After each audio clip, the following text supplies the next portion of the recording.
It's Sea-Duck Again is brought to you by Hackensack Brewing Company and their Imperial Pilsner Auga, which was created in honor of the legendary DJs The Awesome Two.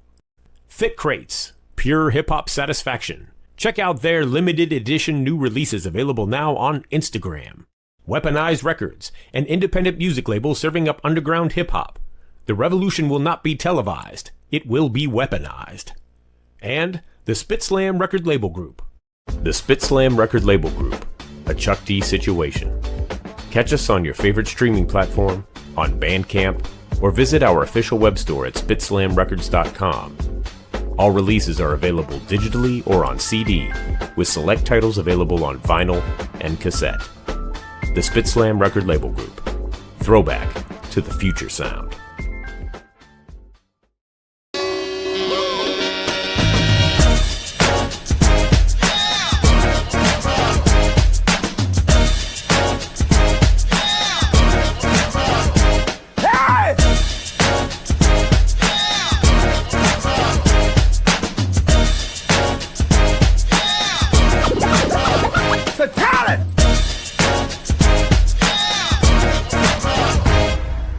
It's C-Doc again.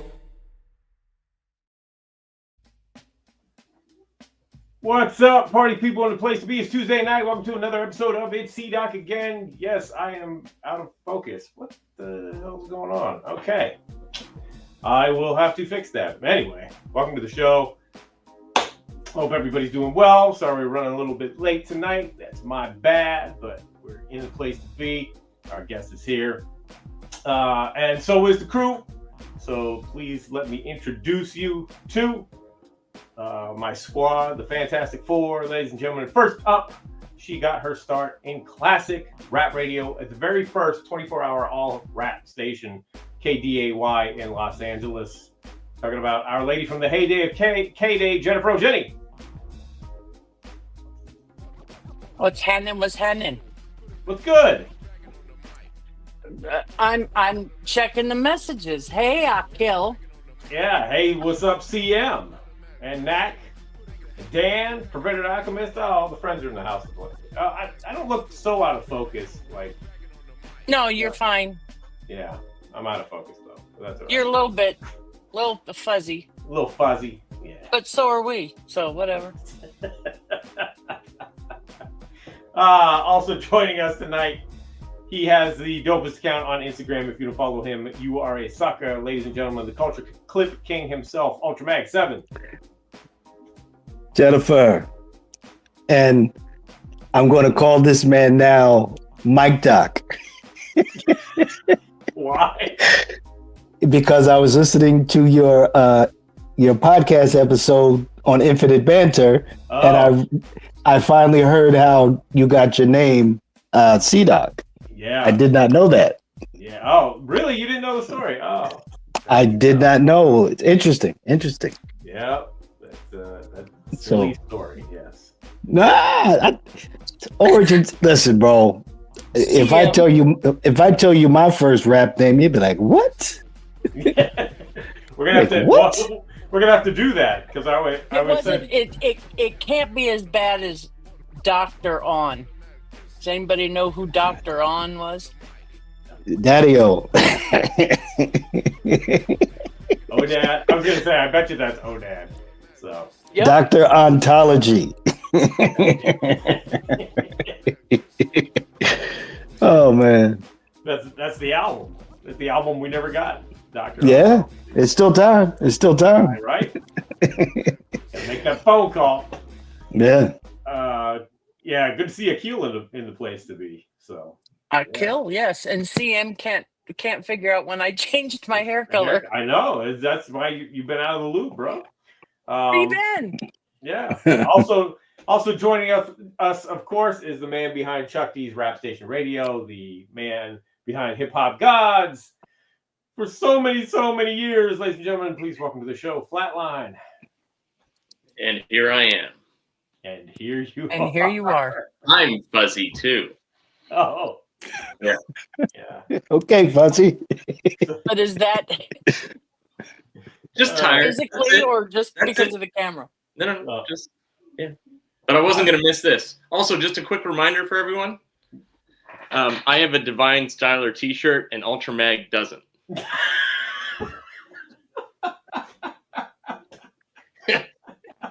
Every time. Yep.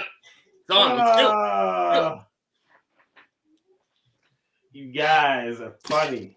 All right, it's going to be the treacherous three because the Fantastic Four is no more. I'm making my exit. Come on. Come on. Yep.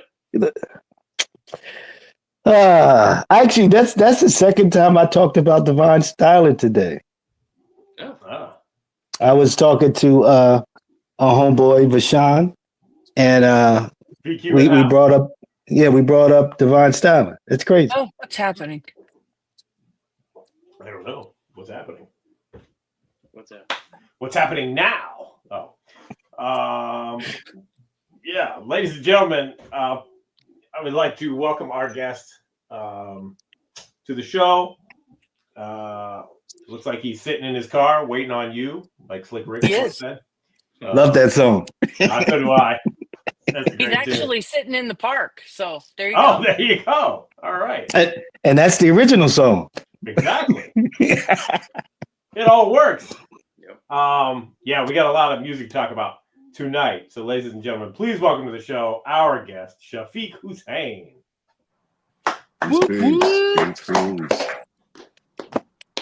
Peace and love, peace and love. How y'all How are doing? you, sir? I'm well. How y'all doing? Doing all right, man. Thank you. Thanks for my apologies. I was running late, but I wanted to be here for this one, of course, obviously, and wanted to start it off with you had sent us. Well, I want to talk about stuff that you've got out lately, what you've been up to lately, and you had sent us an album earlier today that I just listened to in the car. It's phenomenal. So can we talk about that record, please? Yes. AU. The Payton signed to Stone's Throw. Name of the album is AU. That's the periodic table for gold.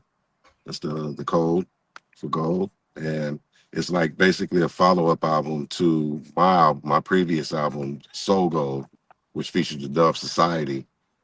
And Payton was already signed to Stone's Throw. So she's on my album. And then we started making some pretty interesting music. So I went to Stone's Throw and told them I wanted to be a part of her album. I think I have a vision for her. Yeah. And that's what you're listening to. I was really impressed. The songwriting, the production, just everything about it. How did the record come together once you guys started working on it? What was the collaborative process like? Man, so we started from the tail end. She has a song on my album called Smile. My last album was called Soul Gold. And from that, we kind of like always just build. I always build out with skeletons first. I'm sitting with the artist. It can maybe chord progressions. It might be something from lyrics. It can be pretty much from anything. But with her, she's from Houston, Texas, by the way, too. Wow. So she flew out. She had her manager and myself are old friends with I Kill the MC too. And never heard of him. Huh? Never heard of him. Yeah, yeah. Some guy named I Kill. I think he's posing as Tupac hiding right now. I don't know. So and then from there, we just started building out skeletons and stuff. And then, like I said, it got to a point where it made sense for us to actually work on a whole album. So that's when I went to Peanut Butter Wolf, the owner for Stone's Throw, and kind of just had a nice meeting with him, and then came out. And so what I started bringing in was basically my personnel from my album around me, like Omas Keith from my group Sarah. I had Didder Joe from the Dove Society. I had Brian Alexander Morgan, famed producer and songwriter for SWV, Jametta Rose, Marcier Bay, August Rose, Berkeley graduate from Korea. She's amazing. Just all of these particular type of personalities and stuff. Jamil Bruner, Thundercats, younger brother from the internet. Yeah. He played a lot of the keys on the album. Annabelle Friedman on strings. It was amazing artists and stuff. So, like I said, what you're hearing is a culmination of that process. What I'm talking about. Yeah. It's really good, and it Thank was you, great bro. too because my wife loved it, so that means that we'll get to listen to it in the car more. So yeah, There we go. Yeah. So yeah, thank you for sending that over. I really I appreciate that. thoroughly enjoyed it. So No, I knew Maura was gonna like it. did you listen to it, Jen? Mm-hmm. Yeah. The first track came on, and I was like, "Oh snap, okay." And Yeah, that's our goes, feature. That's Brian Alexander Morgan on the Right. background vocals. Yeah, and lead on the chorus too.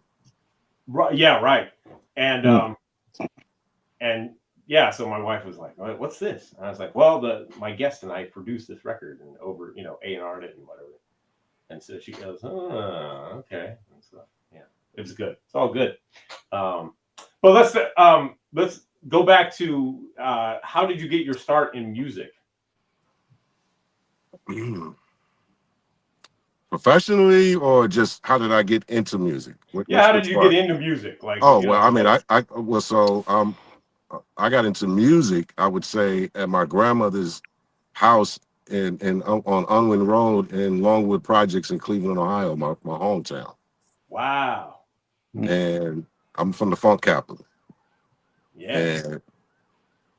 And my mom, my dad, everybody carried 45s and records. I was the little boy that stood by the record player and looking at every record that was being played, literally.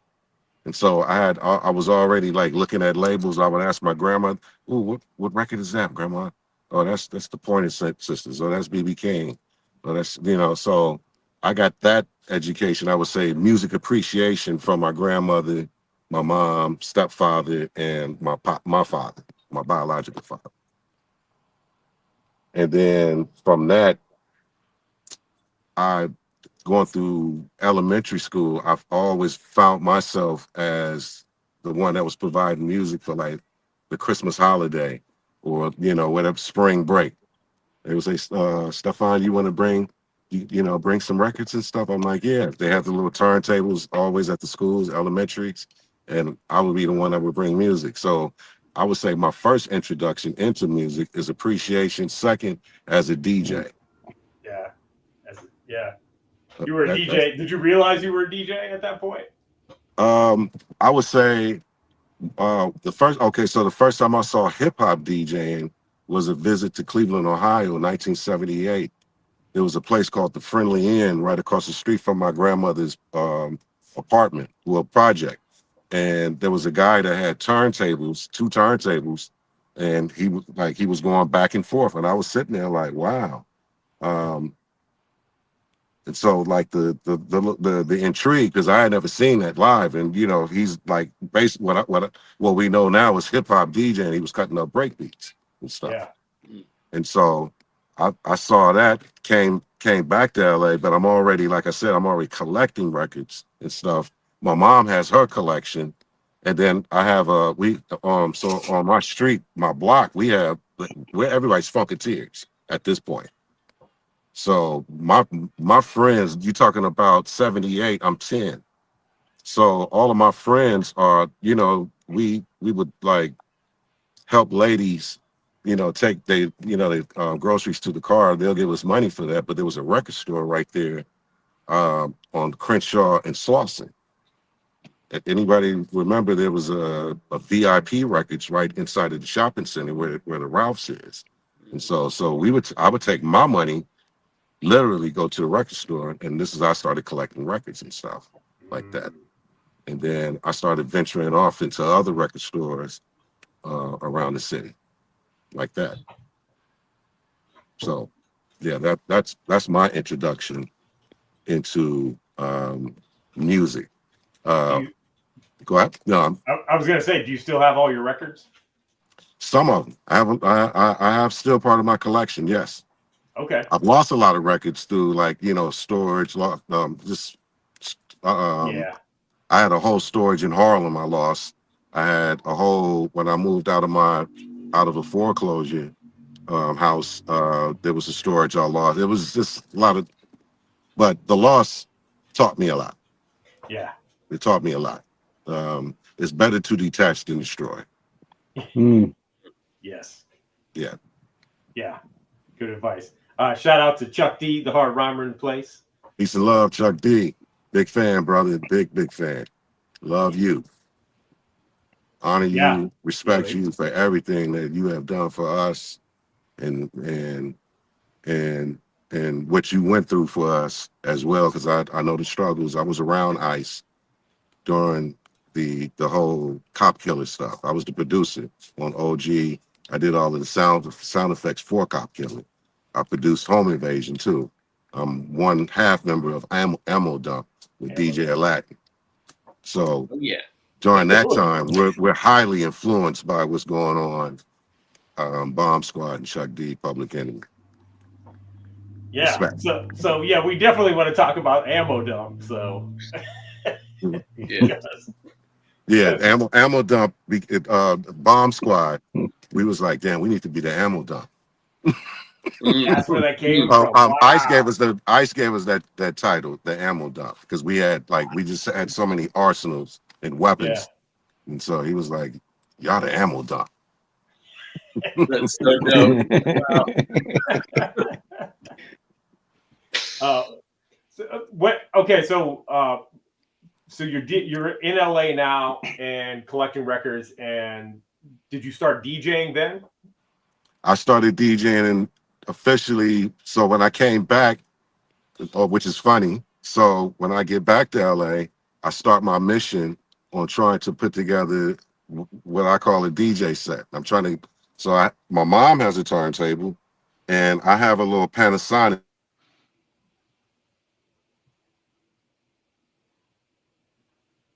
For sure. That's what I took back from when I saw him going back and forth. So the concept of looping, so to say, entered my mind. And then there was a thing going on already in LA, which pause mixing culture was big already too. But everybody in LA was doing pause mixes. They would play the favorite record, then they'll stop and put a Richard Pryor little skit right in there, and then go to another record and stuff. So things like that. I started I would say 79, 80-ish. Yeah, 79, 80-ish for sure. Then I went to Inglewood High School. I was in Inglewood High School in the 9th grade. I had my crew was made up of Mighty Mike Stroh, who was from Long Island. Another brother named Lil Ronnie from the Bronx. I had a brother named Adam, who was a record. His family was from Harlem. So I got kind of indoctrinated, sort of say, in real B-boy hip hop, authentic hip hop culture and stuff like that. And then we had another brother named Shafiq from Far Rockaway that was in our crew. We had another brother named Jazzy Mike Ski, who was dope. And that became the formation of my first group called the Def 3 MCs. And so the Def 3 MCs, we entered into our first competition was you probably remember this, Jennifer. Remember the All City Rap contest? And they had them all over the city, and it culminated at the building on Washington where they used to do the wrestling at. Yep. I forgot the Olympic Auditorium. Olympic Auditorium, yep. Yeah, the Olympic Auditorium. So that particular group, Jazzy, the Def 3 MCs, we went out to do those on 135th and Central. God, not do those. Yes, first time in Compton. It's my first time in Compton, for real, for real. And guess who's the judges? Dr. Dre, Alonzo from the World Class Wrecking Crew, and DJ Yella. And and I'm playing breakbeats in there. I start off with Friends. Our routine was Friends, and we ended off with Take Me to the Mardi Gras. And those two records and Big Beat.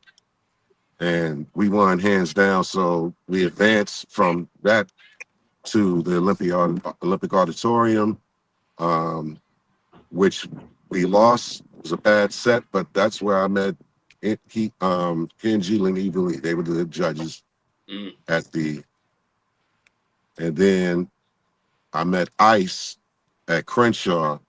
So fast forward, so that particular group, that group,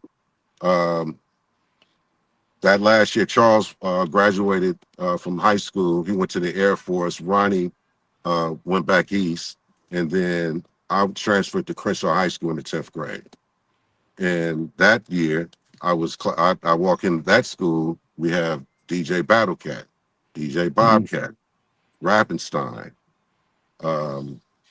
Jazzy D, and then Uncle Jam's Army is coming up to the school during lunch and after school. They doing the quad jams, and then they doing the cafeteria jams. So there's one particular day, we had a battle set up with Rappenstein, with Jazzy Mike Ski, my brother Adam, who was a b-boy at the time still, and a graffiti writer, and who walks in? Ice. Ice-T. He had a velour sweatsuit on with a Kango, Pumas, Ice, But I had a battle set up. So, which was funny. So my crew, which was supposed to battle Rappenstein decides he didn't want to battle because he saw my crew with me. We already went first, and we just killed him. So from that, Ice and I became like that. So Ice obviously hooked up with Evil E. Then I got intertwined in that crew. So I was basically, I could say, a record boy already back then. Early formation of Rhyme Syndicate, basically. From And all of a sudden, he spent a little bit of time around the radio station. Yes. So yes. So that's when. So because of that all city rap contest, now I'm conscious about where K-Day is at. Exactly. And then they had other things going on in the city too. So about 80, I would say 1984, my mom, God bless her soul, moved us off. She wanted to move us back east. So she attempted to move us away because at that time, remember crack and all that stuff. This is right after the 84 Olympics. If y'all remember in 84 Olympics, they had just the complete sweep of everything. The first ones that went down during that were actually the users, believe it or not. And then the drug dealers towards 85 and stuff like that. So probably around between 84, going into December, going into 85, I'd leave LA and I start doing my thing outside of the city. I go to Houston and I'm going to the Bronx, LA. From LA, Houston, and to New York. At that time now, muling some things just to make ends meet, to say it like that. So in that particular process, obviously meeting people along the way. I meet two pivotal people along my path. DJ Will, who's the record guy that works at Downstairs Records on 46th Street. They call it Downstairs Records, but it's really upstairs. Right. Anybody remember that? And then I meet King T in Houston, but his name is Terrible T in Houston. I also meet Lester Surpace, who's at that time was the DJ at TCU down in Houston, Texas.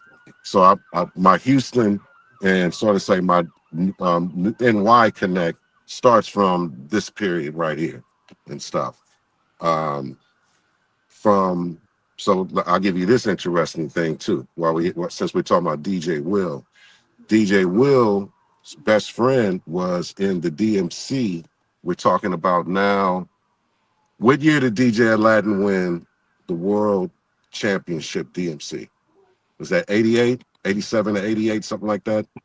88 was Cash Money, wasn't it? 89, maybe it's 89. Maybe 89. Yeah. So here you go. So DJ Will, that same guy I buy records at, my homie, who is selling records on the side, he tells me my DJ just went to jail. Something happened to him. DJ went to jail or something like that, but they needed a DJ to replace him for the DMC they had down at the Roosevelt. I said, I got a DJ for you. He'll win the whole thing. He said, word? He said, who? I said, DJ Aladdin. So we fly DJ Aladdin to check the tapes. DJ Aladdin represented the East Coast that year that he won the DMC. Wow. He was the East Coast champion and then flew overseas. Wow. Wow. So it's these type of things that are taking place during this time. And then fast forward around 88, 89, my group, a group called, we started off as RIP Government. So this is like a sort of say like a, so I come back to LA. How about that? So I come back to LA. I think that was 86. Yeah, 86, 87, because now Aladdin, they're doing, anybody remember iFresh? Yeah. Anybody remember iFresh? We Right. just talked about it last week. Yeah. Yeah, so yeah. So I got invited down into Leimert Park where they do Project Blow at, I believe. Yep. And but they were closing down. They already had shot the thing, but they say we're going over into the jungle over this guy named Omar's house. And so I go over there, and then that's when I meet Curtis Harmon. So Curtis Harmon is there, this brother named Omar, but then there's somebody DJing, and it's DJ Aladdin. So this is where I meet DJ Aladdin through the whole iFresh thing. I never got to participate in iFresh because they already had wrapped up filming, but I met DJ Aladdin out of the iFresh. I had to throw that in as well, for sure. Wow. So DJ Aladdin and I, while I'm there, I start DJing, but I start playing break beats and stuff and start cutting. And he's like he had never seen that type of DJing with break beats and stuff like that. So him and I start hanging out, and then Islam sends us out to a DJ battle in Chicago. Kenji, Evil Lee, DJ Aladdin, and myself. We go battle Frankie Knuckles and his DJs in Chicago. And wow, that we won, but but that was the first time I actually seen outside DJs now during the hip hop era, you sort of say, embracing hip hop. They were playing house music and dance club music, but they were still like doing like little tricks and stuff, you know, like put a cup on the other turntable and put it on fire, light it on fire and stuff. And while they scratching on the other, you know, just things like that. So we had to sick DJ Aladdin on him, and he just won the whole thing. Aladdin just destroyed the whole thing, and we won. Stuff. We almost didn't get paid either, because me and Aladdin had to go back there and go South Central on him. You know? Aladdin won in 89. In 89, yeah. So yeah, yep, that sounds about right. So around 89. I'm glad you said that. So around 89, I have a group called the Now Kings, and Ice gets a deal on Sony for Rhyme Syndicate now. Oh wow! Wow! Yeah. So at this time, so here you go. The guy that I'm working for, doing my extracurricular stuff was used to be my football coach. So he tells me to go back to LA and I can go live at his house in Watts, but he wants me to go play football at Compton College. So I enrolled in Compton College, 1988. So 88, from 88 to 90, I played 2 years of football in at Compton College. My second year, the first day, my first football game, that record that you put up, we do that song. Ice gives us a deal, and then Dropping Bombs comes out. So I'm in college. I have a record deal, and also have some other tragedies that take place, and some beautiful things. My brother gets killed that year, October 1st, 1988, and then my daughter was born my first daughter's born that same night, and stuff.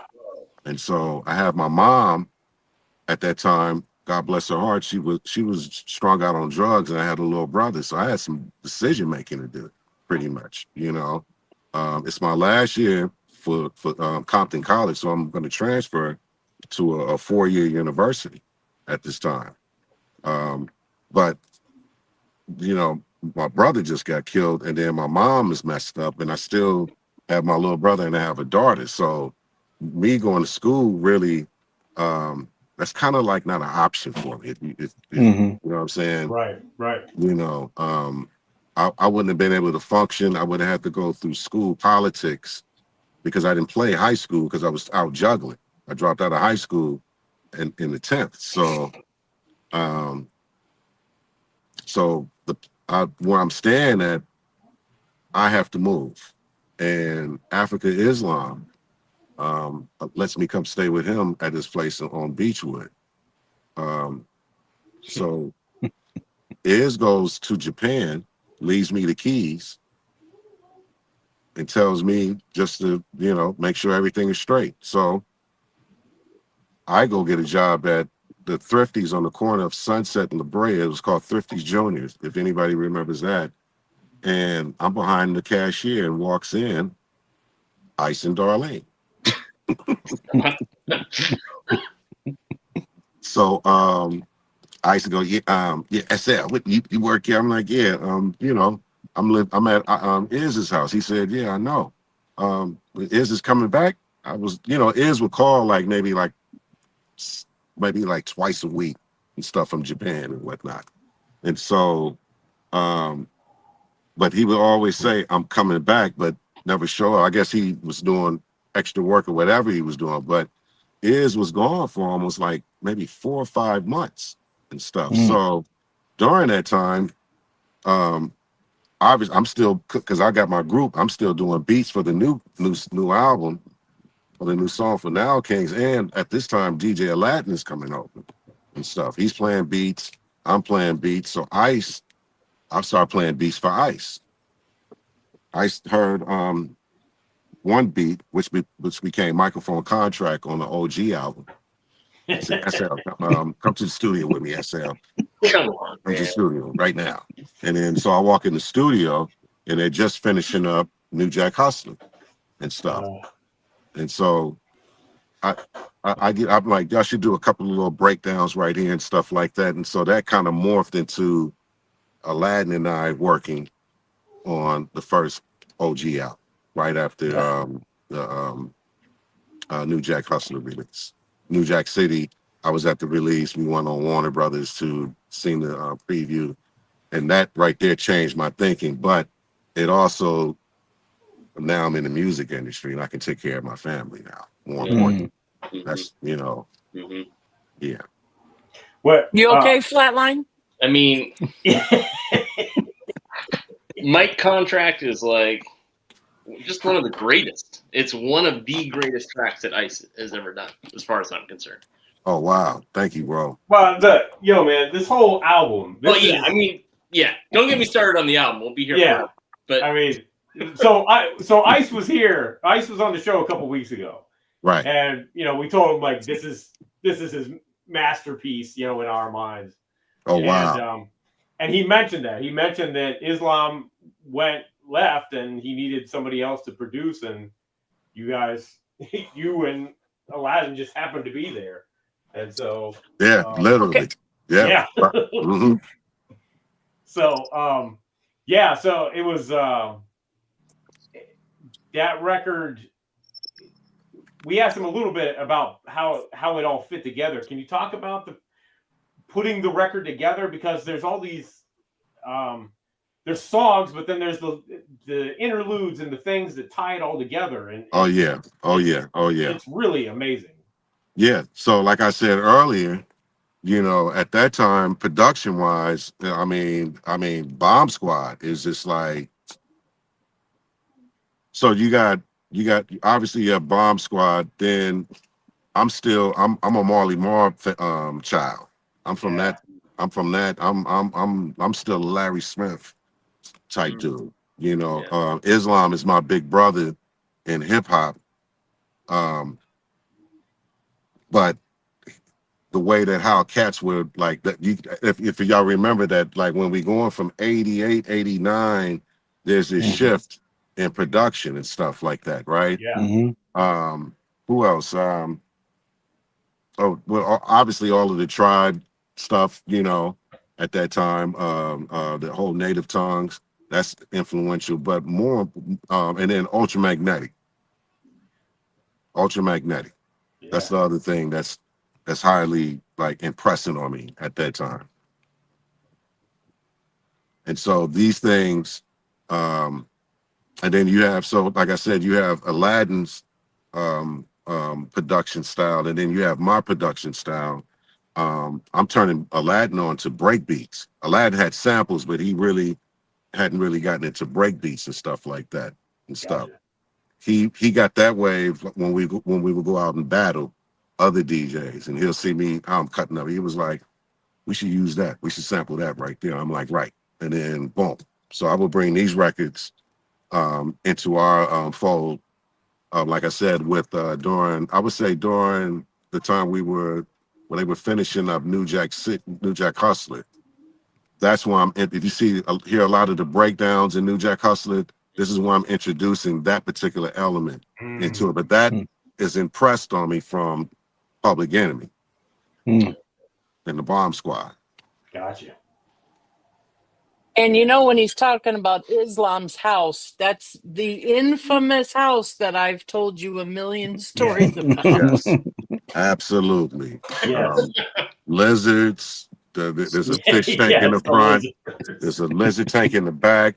Any Zulu Nation medallion, FYI. Anybody that has a Zulu Nation medallion, anybody that has a Rhyme Syndicate, Zulu Nation T-shirt, I sat at that table, hand stamped, cut out leather, hand painted, stamped if you had the one with the lion head on it, which was the all red one and glossed over, myself, Malik Levy, and Shane Mooney, Paul Mooney's son. There you go. Wow. And end of discussion.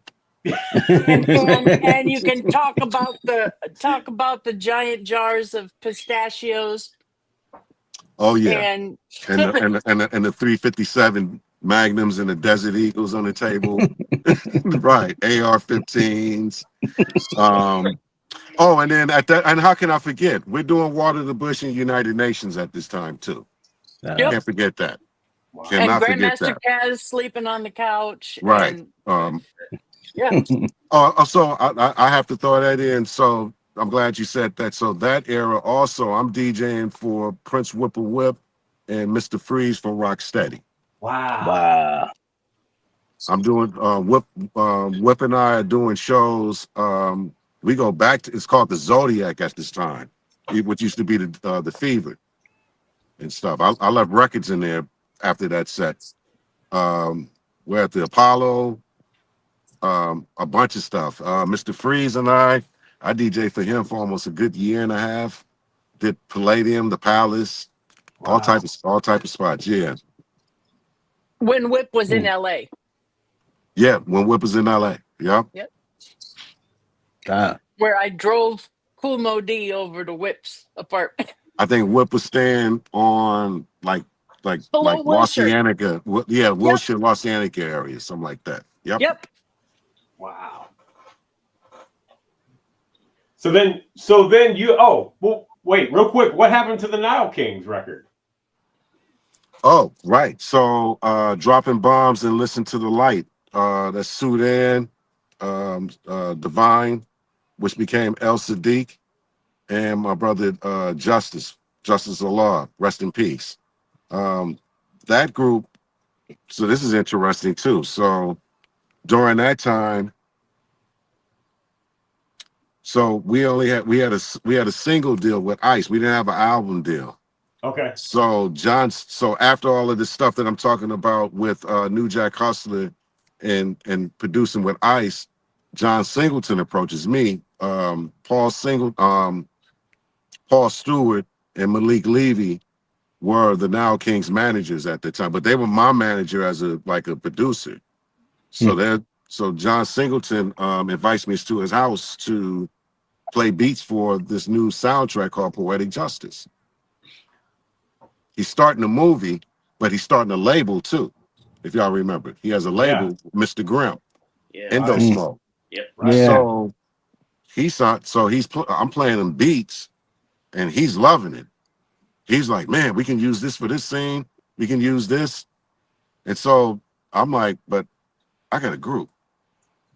He said, what? I said, I got a group. So I played him the group, and he was like, ooh.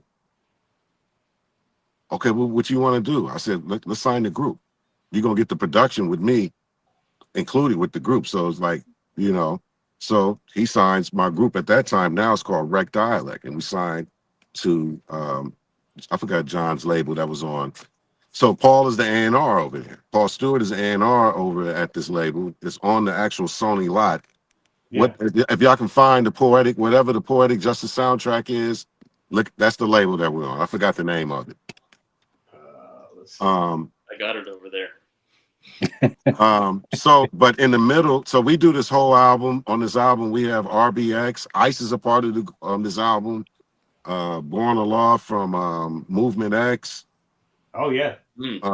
Sudan is at this time dating Rage, Lady of Rage, and we're all living in the same building with the whole Death Row camp in Hollywood. But so we're making this album, we're recording at the same studio, Y Tracks with Ice, where Ice recorded all of these records and things like that. So that group, we finish up the album, but then they change A&Rs. Daryl Simmons from what's LL's production team with Bobcat? LA Posse. LA Posse. He becomes the new A&R and replaces Paul Stewart, and he doesn't know what to do with us. So they drop us, and that was the last project with that group. Wow. Yeah. Damn. So you guys never got into the phase of actually recording an album? That's when we were recording an album. So simultaneously while we're recording that album, we're working on Home Invasion for Ice. Gotcha. Aladdin and myself. And then but in between Home Invasion, we produced Return to the Funky Man for Lord Finesse. 4 songs on there. We do the Trifling album with King T. Trifling Nigga, and all of that. We do Donald D. We do Donald D. Let the blow the horns. Yeah, let the horns blow. Yeah. Let the horns blow. We do the Poetess. We do the Last Poets. We do the remix for Get Off for Prince. We do yeah, that's right. A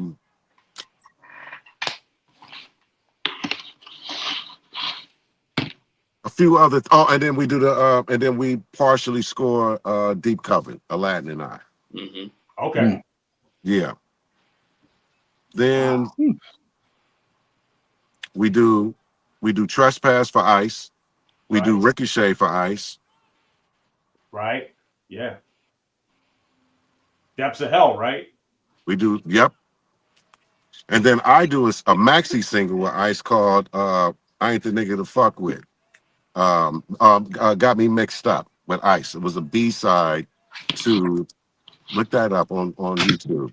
We know all about that. Yeah. Oh, wow. You got this right here. Yep. Wow. What do you mean? Yep. Look I that ain't new up. to this. Wow. Yep. Oh, wow. Yo, man, Wow. I played Mixed Up like it was an album cut, like on repeat all the time, and it was dope with the instrumentals on there too. Yeah. Yo, man, we are fans for real. Yeah, like this is like the era, man. The Trifling album? Oh. Yeah, that was fun. The Trifling album? Trifling Man. album was Okay, so crazy. I would like to, so now here you go. That's it. So that Trifling album was crazy. Now that was an ill experience because, so this is my first time. Now this is my second time meeting King T, but we don't know that we know each other already. Oh. So one day Tila, we're in the studios, and he starts talking about Houston, Texas, how he used to DJ there. Yeah. And then he starts talking about this place called Rainbow. And I was like, Rainbow? And then he says, Lester Sir Pace. I said, Lester Sir Pace? Wait a minute, bro. I was there. And then I thought of it, he said, my name was Terrible T. I was like, oh, I do remember you. I said, you remember me? I would play breakbeats in there. Mm-hmm. And boom. And then so that's how Tila and we linked. Wow. Yeah, Tila, like we've done other projects. We can go on about King T. King T for life. I was his first call. What is that? What soundtrack was that with Fat Joe and Mac 10? I Don't Want to Die. Oh, Thicker Than Water.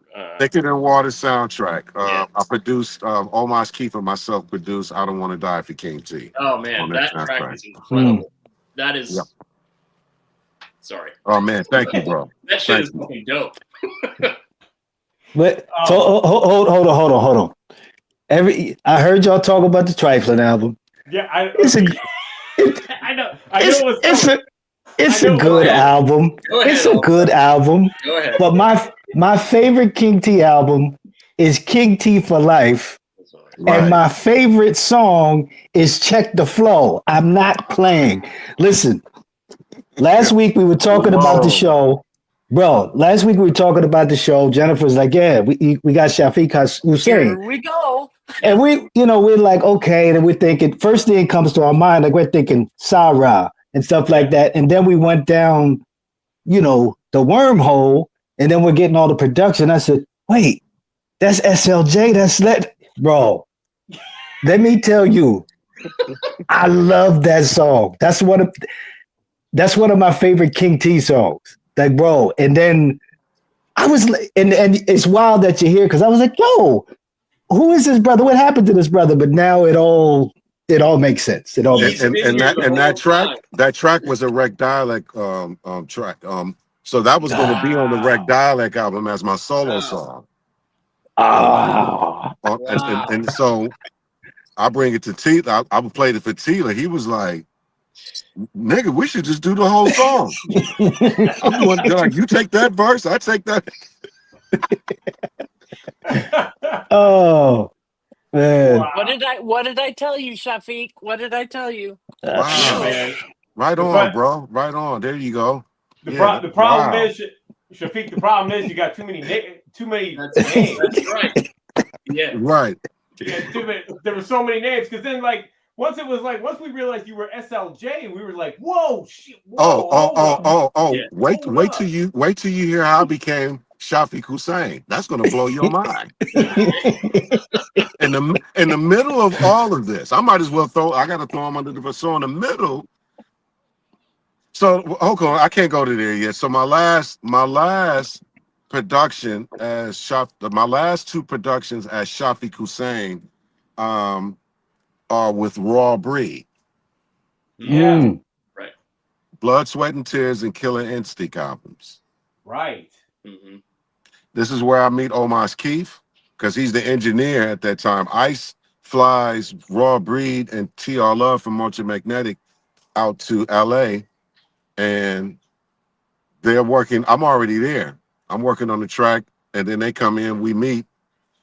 So they start playing this one track, which became Carlito's Way. Mm. But the other MC, Nick, was so drunk he couldn't wake up to even do his part. Oh, jeez. But I heard that beat. Boom, boom, boom, boom. I was like, ooh, ooh. Yeah. I was like the dude, like the old dude, and you know, I got a song.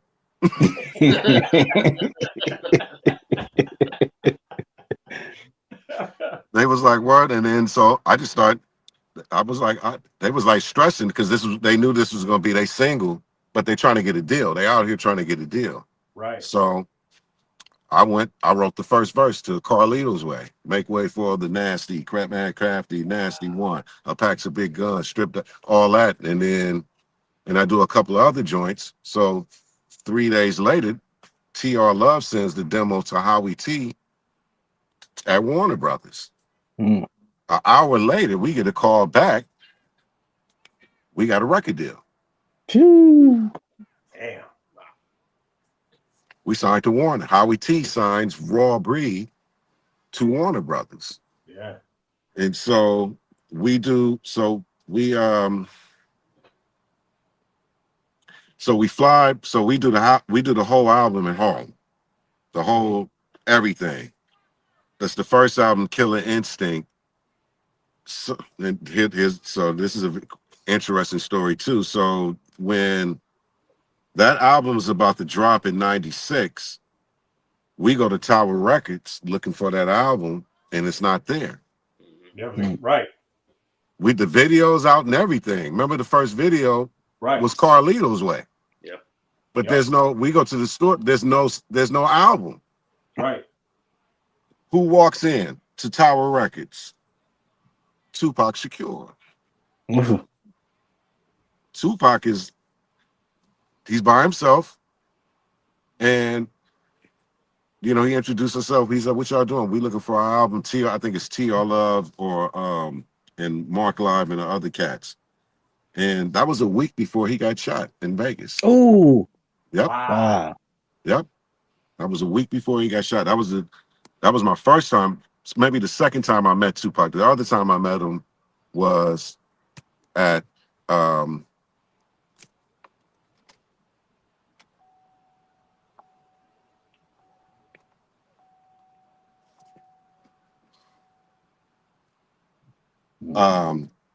at what do you say?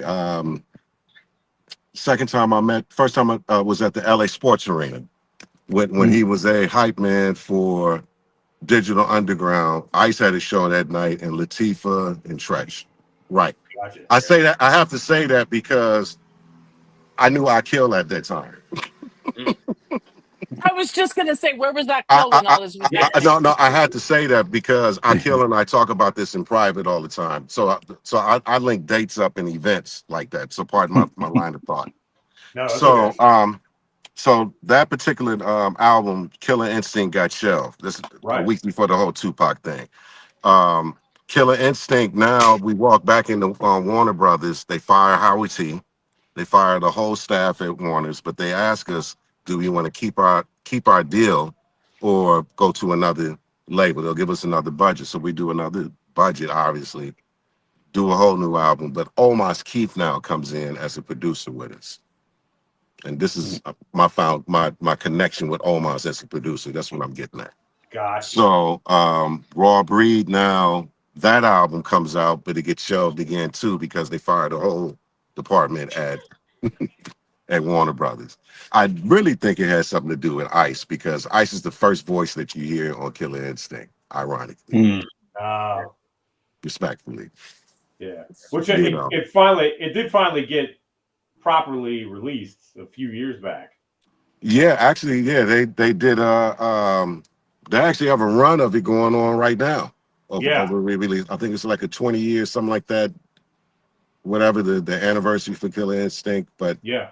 Everything's Lovely. There's a bunch of dope songs in that album. Adolf the Assassin. We worked with Guru was on that album. Yeah. Like all type of cats. Hmm. So Yeah. that morphed into, then I produced 9. Y'all remember 9? Yeah. I produced Rich Man Poor Man with Jesse West on that album. Gotcha. And then that was my last production as Slash the Rough Edge. So this is where I kill comes in. I had to set them up. So now going into now I Kill is signed to Interscope, and they're starting to get tracks from me. So I produced Contribution and the first single 12. So I'm getting the actual package back from this particular label, and the single comes to the house, and guess what the name is that they put for me as producer? Take a wild guess. I've been producing under Slash the Rough Edge for almost since 88. Right. Yeah. And they put it under Shafiq Husayn. Okay, they put it under Shafiq Husayn. So this is how the start of Shafiq Husayn professionally. You see where I'm going now? Yep. So cool. So this is the first album. I'm looking at the record like, bro, I get on the phone and call him immediately. Bro, my name is Slash the Rough Edge. He was like, I'm bro.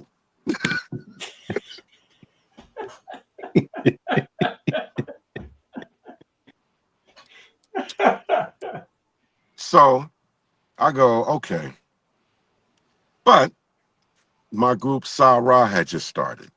Yeah. And so this is 2001. Yeah, 2001, Sa-Ra's forming.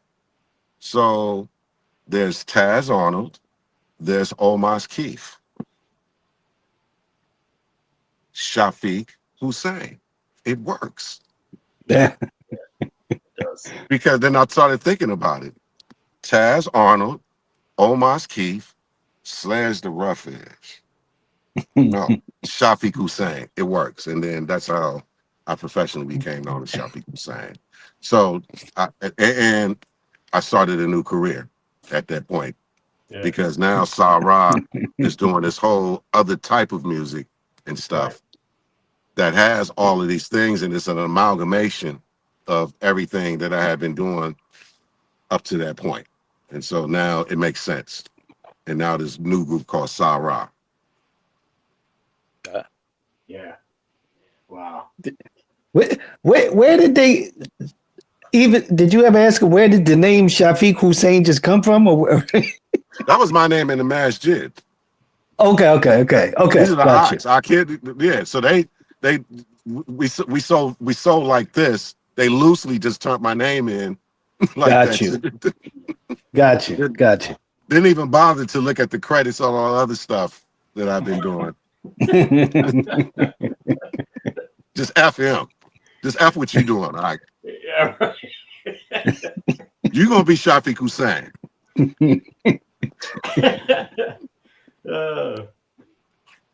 But it did. But like you said, it worked out. It made more sense. Yeah. I mean, so because out of Shafiq Husayn, out of Sa-Ra using Shafiq Husayn, then I'm still using the name as a solo artist now. Yeah. And a producer and a songwriter and a band leader. Yeah. Right? You know, Sa-Ra says do something, make a mistake, do something right. Yeah. Mm-hmm. Yep. So yeah, what led to finally doing some solo stuff?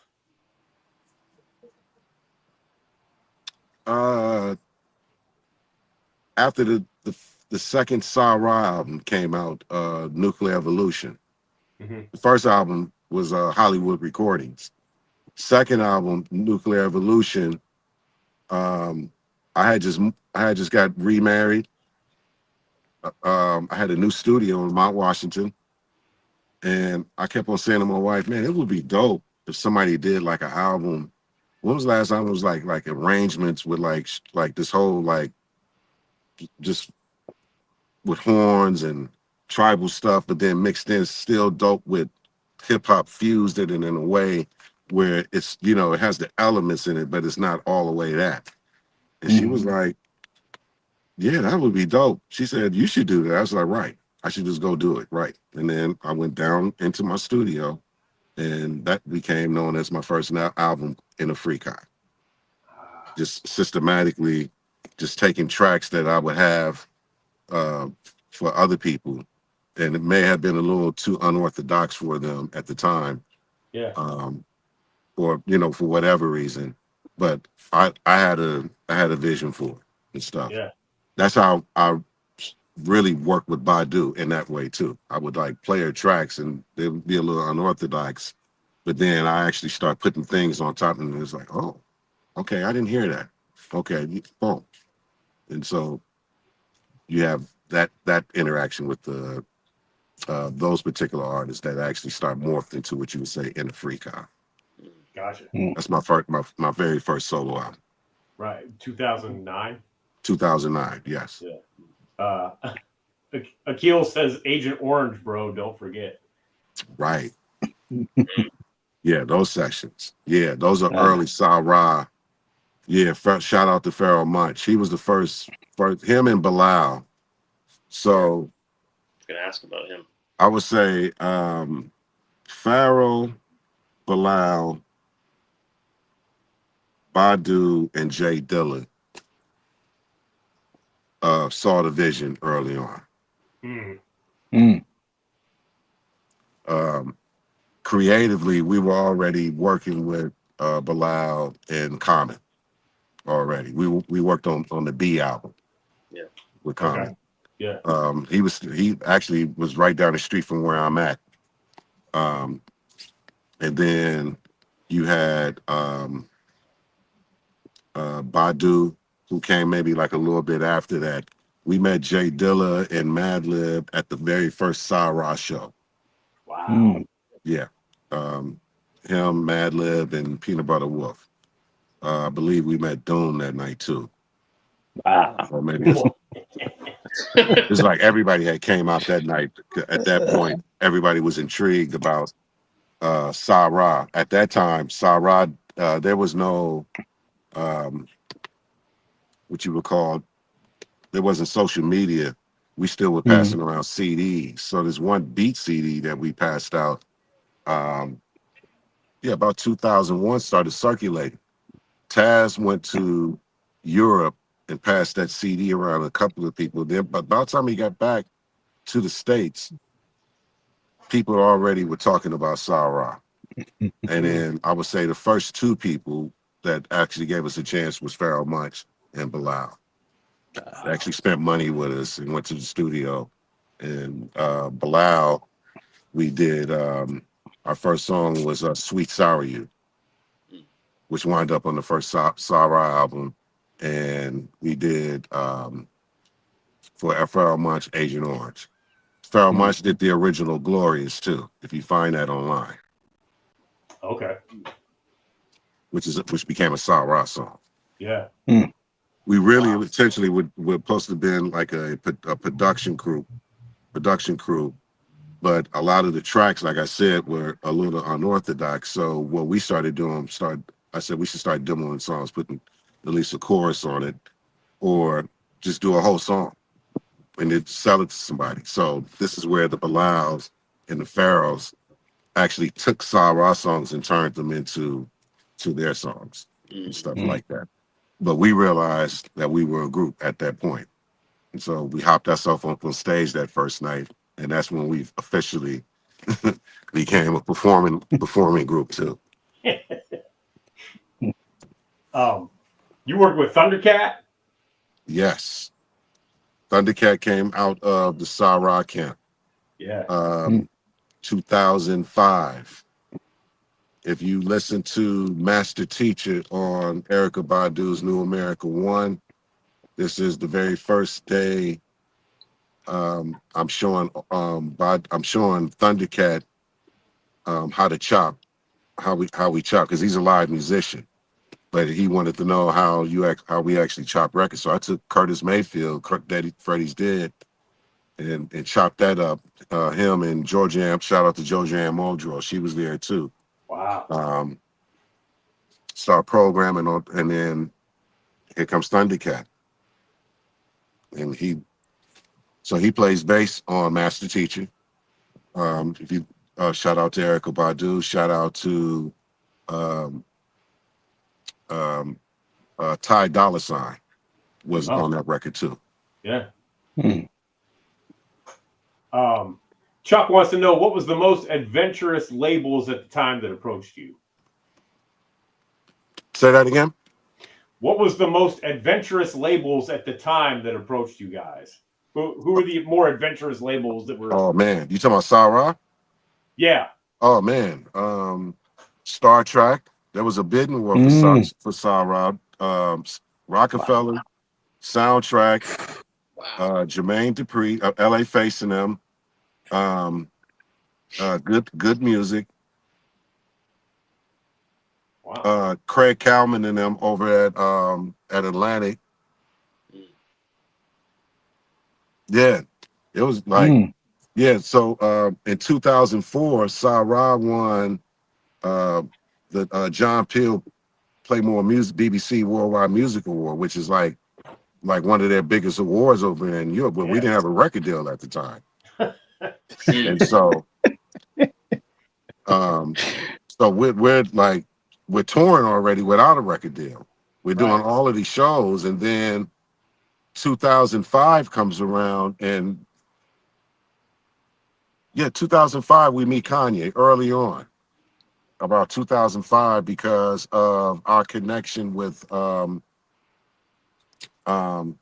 do we meet Kanye? But anyway, it's around that time when we meet Kanye, and then he starts up Good Music, the Good Music label. If anybody remembers that, with Bentley, Common, GLC,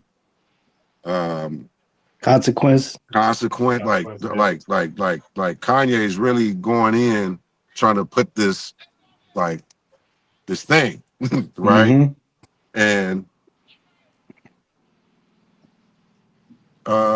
then we get signed to the Good Music. From 2005 to 2006, we're working on an album called Black Fuzz. This album has Iggy Pop, Africa Bambaataa, Kanye, John Legend, and a few other joints. And then in the middle of this, we make a song called Everybody, featuring as far as we're a Bentley song that's featuring Kanye, Andre 3000, and us. You see that video. We're the band in that video, but we produced the song too. Everybody. Okay. We're like producing for like Jill Scott at this time too. Yeah. And John Legend. But the album never came out. Which one? The Black Fuzz. Right. No, Black Fuzz never. So that's when Sony dropped the whole urban department. Oh. If you remember that, let me turn my light on. Yeah, Sony drops the whole urban department, and they only keep Beyonce and Nas. Right. So, but we already had a situation with Ubiquity Records to put out a record out with them. We weren't signed to Ubiquity. Okay. So we shift gears from that. No, before Ubiquity, no.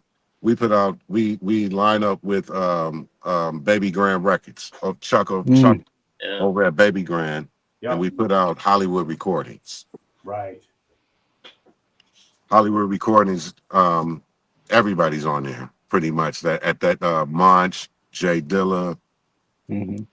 Corrupt, Capone and Noriega, Badu, Bilal, Ty Dolla Sign, Georgia and Muldrow, Rozzy Dame, so many other people in the background too. Oh, and Thundercat. Yeah, Thundercat. Yeah. Yeah. So that's that era for sure. Okay.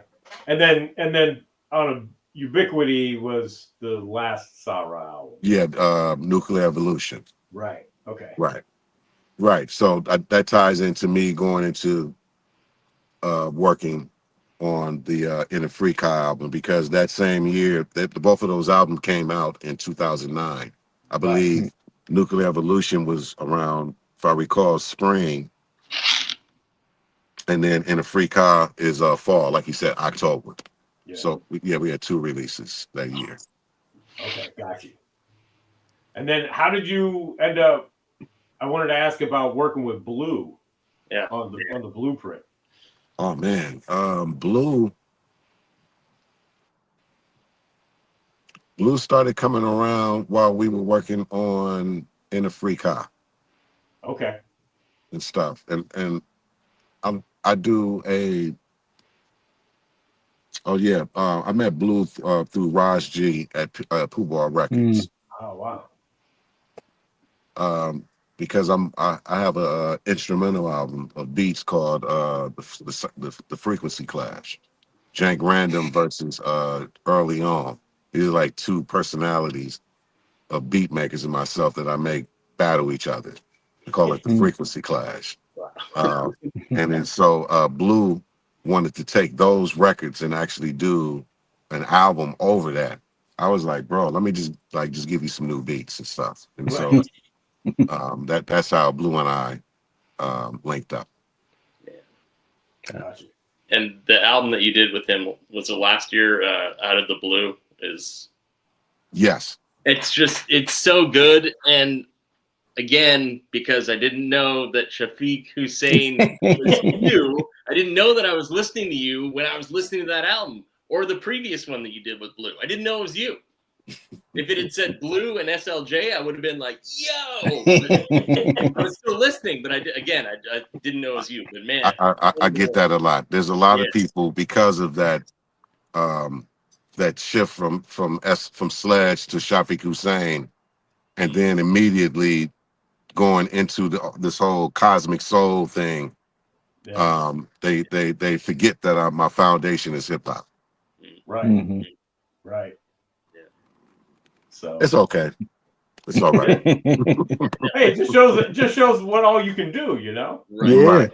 Yeah. I've been able to reinvent myself on this side.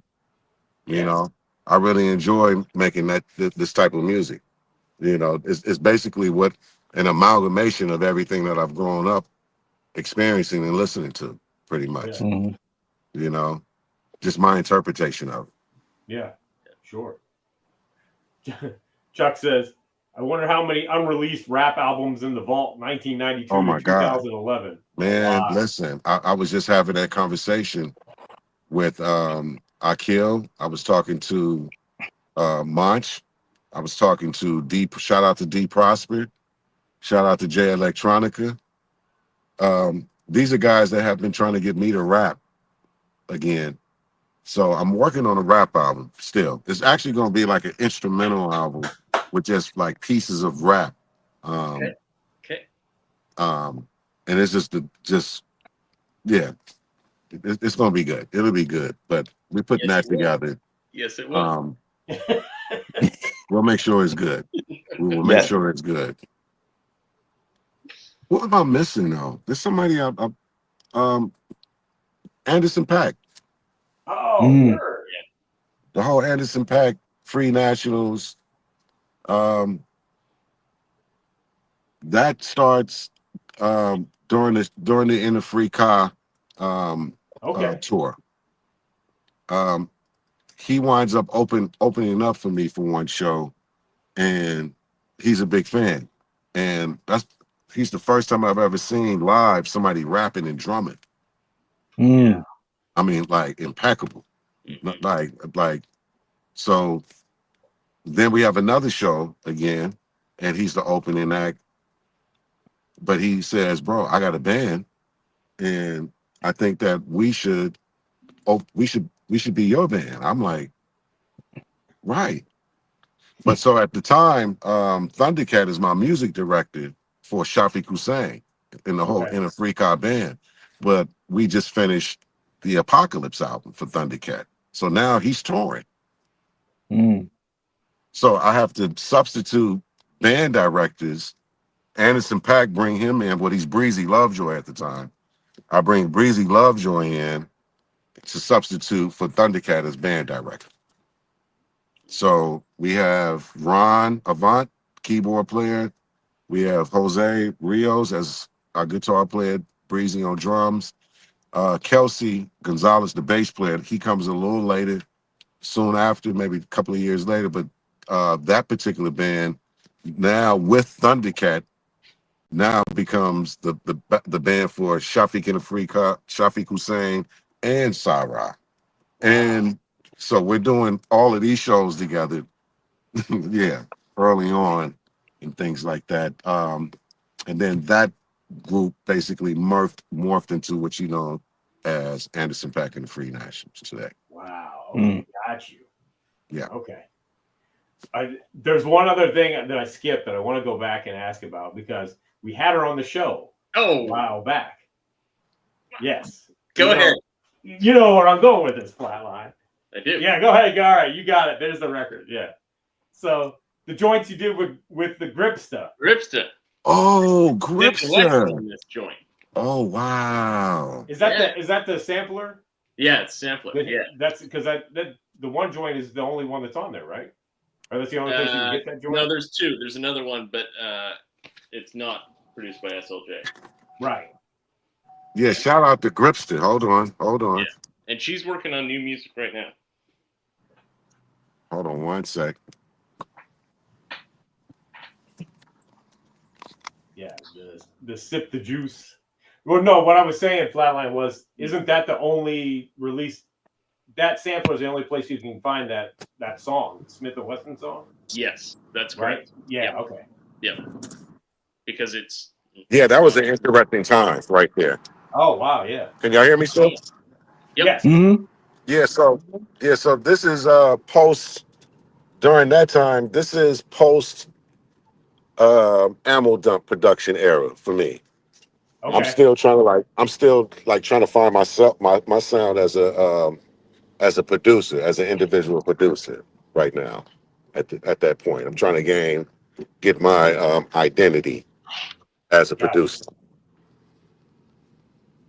Gotcha. Okay. Was there? I don't remember. How many joints did you do with Gripsta? Do you remember? I think I did two joints with her. That's what I remember. Okay. I can't remember the songs. Well, the one's called Smith and Wesson. Yeah. Yeah, Smith and Wesson for sure. I thought I did two. Maybe it was one. I might be mistaken. You record a couple of songs. I think she only kept one. Maybe maybe that's what it was. Yeah. Promo from. It's from the college radio days. It's like it's wow. It's on Discogs, but it's not available. Right. And the B-side has I think it has Prodigy and Havoc from South Central Cartel. Yes. Yeah. Yes, I remember that. Yep, sure does. Yeah. And she doesn't even have a copy of this, so I feel very lucky. Okay.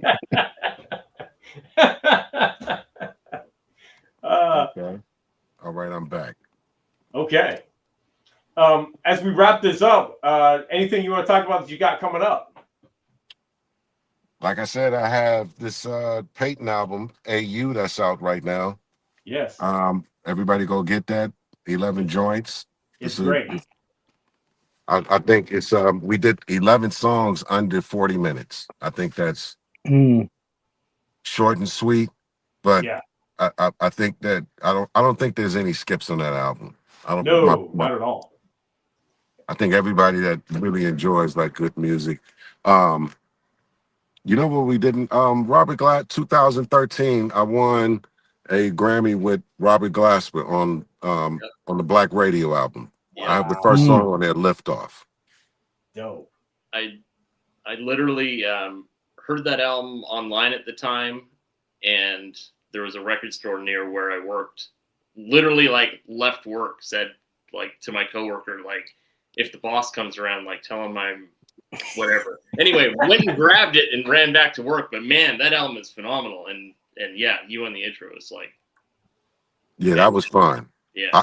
I watched everybody else do their performance. Layla Hathaway, Mose, Wow. like that was amazing. It was like, it felt like, you know, like if you look at jazz records and stuff, they usually cut that album in one day. Yeah. You know, they'll rehearse maybe but like the session, you look at the liner notes, they did the whole hit that whole day. So that's what that was. Wow. I watched Stokely from Mint Condition, Layla, Lettucey. Like, it was amazing. Wow. Yeah. Well, congrats on that. That's dope. Yeah, that was fun. Yeah. Yeah. And then other projects, we're working the new Sarah album. We're working on that right now. We're working on the new Free National album right now. Sunny Cologne. And then my group, as you can see, with my DJ collective, Ali Sonic. We DJ. We have a night called The Reset that we do every last Thursday in Koreatown at Escalas. But we also doing this DJ, this B-boy event out in Glendale this weekend that's coming up, 3 to 7. Anybody that's out by Brandon Astrak, I think that's the name of the street. But it's ran by Asia. You probably remember Asia, Jennifer. She's been around too, the whole Radiotron circuit. But she's bringing down all of the breakers, hoppers, street dancers, and stuff like that. And I'm a DJ for them, my crew, Ali Sonic. Ali Sonic. Jennifer, you better get your ass out there. Yeah. Akila's in Ali Sonic too. First of all, that's my hometown. Yeah, Akila's in Ali Sonic too. Okay. Yeah. And then just other stuff. Just trying to, I mean, so much stuff. I can't even, it's too much to mention right now. But when is it, Shafiq? Sunday? This is Saturday. 3 to 7 in Glendale. I'll send you the flyer. Okay. All right, word up. Fantastic. Well, yeah, well, thank you for coming through tonight. We really appreciate spending time with you. Yes. And, you know, thanks for talking about the amazing music you have given us over the years. Man, I appreciate y'all even paying attention, man. Yeah, no. Come on, man. Yeah, y'all hit me. That's crazy. You got a copy of Mixed Up on vinyl? Man, that's some real digging right there, bro. Good on the CD single. And that Nile Kings. Oh yeah, I got the Nile. I didn't even know about the Nile Kings, to be honest, until last week when we were talking about it. So where did you find that at, bro? On Discogs. Yeah. Of course, Discogs. Beautiful. Yep. Yeah. How much you pay for that? Like $3. Wow. Yeah. Worth $3. Ain't that something? I know. $395. It is a gem. Ain't that something? Okay. Instrumentals on there. I mean, it's great. Yeah. There you go. But you know what it's worth, though. So there we go. I appreciate you. I do. That is a gem. In fact, I was telling C-Doc I plan to get another copy that's a little bit cleaner because I want to frame that syndicate. That's my very, very first beat I ever made on the SB 1200, right before a football game, man. Crazy. Wow. Wow. Yeah. How long did you use the SB12 for? I used the SB12 all the way up until all in the loop in a free car. At that point, I had a hybrid system of the MPC 3000 triggering the SB 1200 sounds. So I was like basically using the SB 1200 as a module at that point. Yeah. And because you can still, chop and it cuts itself off, but I would just make amazing drum kits. And then I would trigger the 3000 allowed you to put everything on different MIDI channels and stuff. Right. So we're doing composite stacks, our form of side chaining, doing triggers with composites. So you got one, the sample kick, but you may layer it with a couple of other ones by assigning that to that one pad, and then maybe that tightened 808 right underneath to give it that. I still use those techniques to this day. Wow, that's dope. Hey man, if it ain't broke, don't mess with it. I'm just saying, It's working. Man, shit works. I agree. Chuck wanted to know real quick, favorite studios and favorite engineers you worked with back in the day. Favorite engineers? Omos Keefe, Mercier Bay. I miss Vocek, Ice's first engineer on the OG album. Yep, Vocek. Learned a lot from him. I learned how to use the studio during the OG album with Vocek. Yeah. He was crazy, but yeah, Ice and Aladdin had to check him. That was my first experience in watching like artists flip out on engineers. I was like, whoa, okay. Wow. Like, wow, okay. Yeah, Aladdin body slammed him in the session. He was like, I'm like, damn. Oh, damn, I was over a kick? Are you serious? Okay, Shafiq, remind me, Battle Cat, Bobcat, who was the other cat? California Cat Crew. Oh, California Cat Crew. Who was the other one? Quick Cat, something like that. Like it was like I forgot. You right. There was a third person in that crew. Third cat. Yes, because of Bobcat and Battle Cat, it was just unfair. You just only remember those. Like yeah, but there was another one. Right. There was another one, right? Kitty Cat or was it Kitty Cat? Something like that. But you were the one that brought up shampoo, press and curl.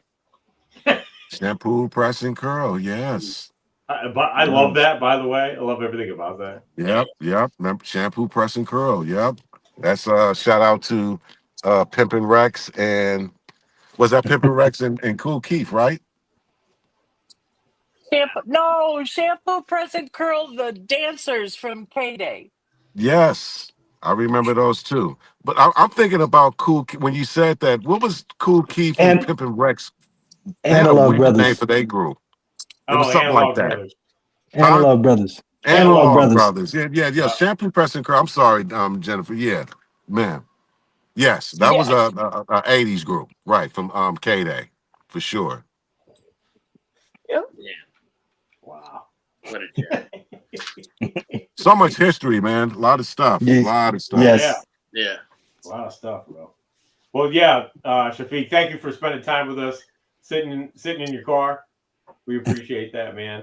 Hey, I just thought about this. Maybe Saturday with one Mr. Shafiq Husayn needs to be another version of In the Backseat with Jennifer O'Jenny. Yes. Hey, Yes. Jen. Do it. What's that? Get in the back seat. You get in the back seat and Jennifer interviews you, asks you all kinds of questions. Yep. Okay. We haven't. It will be the second one. The first one was with Schoolie D. So Schoolie D, your personal favorite.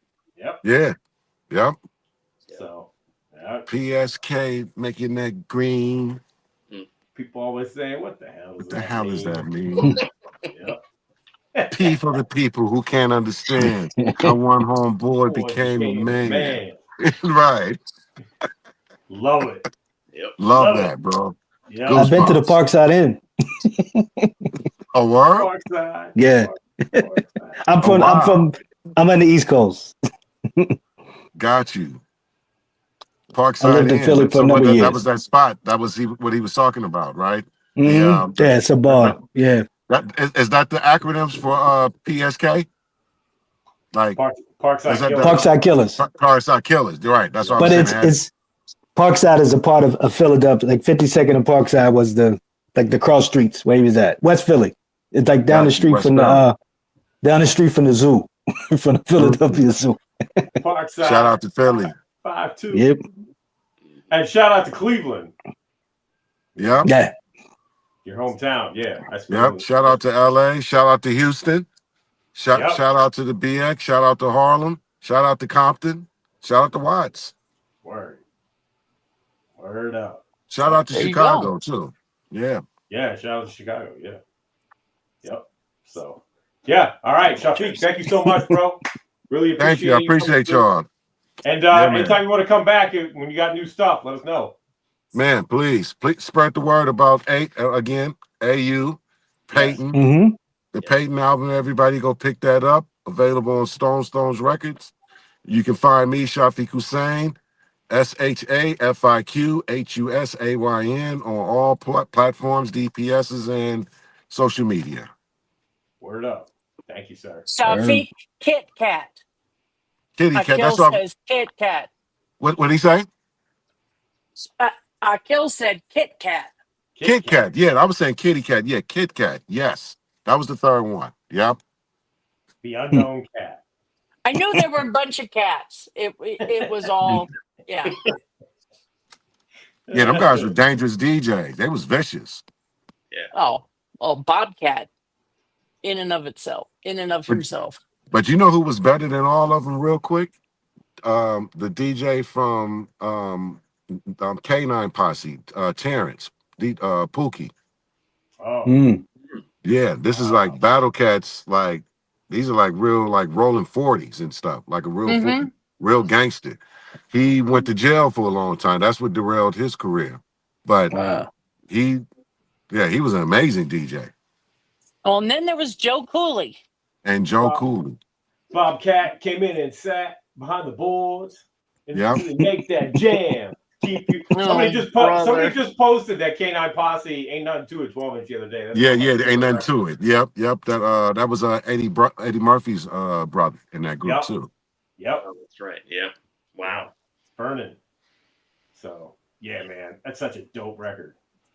Yeah. But okay. All right. Yeah. All right, fam. We just keep talking all night. Shit. Right. Oh, wait a minute. Uh-oh. No. Battle Cat, Scratch Cat, Wildcat, Cosmic Cat, Alley Cat, Courageous Cat, and Kitty Cat. You were right. Wow. Yes, I remember the Kitty Cat. But I didn't. I only remember 3 of them. I didn't know it was that many cats in that group. Right. There were that many cats. Yep, they were all cats. Oh wow. Okay. There you go. California Cat Crew. Yeah. Hence the name. Exactly. I got it. I just learned something tonight. Right. All right, bro. Right. Thank you, sir. Peace and love, y'all. I appreciate y'all for having me. Yeah, anytime. Thank you. All right. Peace. Whoop. I took out flatline. Sorry, bro. Flatline. I went to hit the button and You're out of here. Yeah. Out of here. Yeah. So there you go. SLJ. Hey, we totally slipped the fuck up. A super happy birthday to your friend and ours. Anybody? Paul, aka Thick Crates. Oh, I didn't know. Yeah. Super happy birthday, dude. Huh? Today. Happy birthday, Paul. Professor Paul. Well, I saw somebody mentioned it earlier. Yeah, so happy birthday, Paul. Shout out to Paul Thick Crates, DJ Thick Crates. Thick Crates. Totally brain farted, but Professor Paul. Birthday. Hey, Paul, I want to talk about my meatballs. Let me see. Anyway. The fuck? Jennifer's never listened to that album. Okay. So anyway. Yeah, that was great. And I've got a bunch of music I gotta go listen to. So I gotta check out Shafiq's album, the So Gold record. Mm-hmm. You know. And that Blame on the rain. Record on the leftover studio. King T trifling. Oh, okay.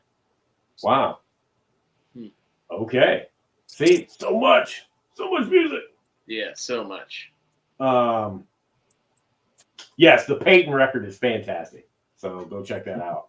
The songwriting is phenomenal. The chord changes, everything I want from an R&B record is right there. So, yeah, well worth it. Yeah. Yep, fantastic stuff. Let's wrap it up. Anything else? Did I forget anything else we got to talk about? Yeah, got to get K9 Posse on here. Hell yes. Just who's coming next? Most definitely. Go ahead. We're gonna hold off on who's coming next because I'm trying to confirm it. So. Shit. Well, yeah. Then I'm not telling. Yeah, but hopefully, I'm just trying to make sure.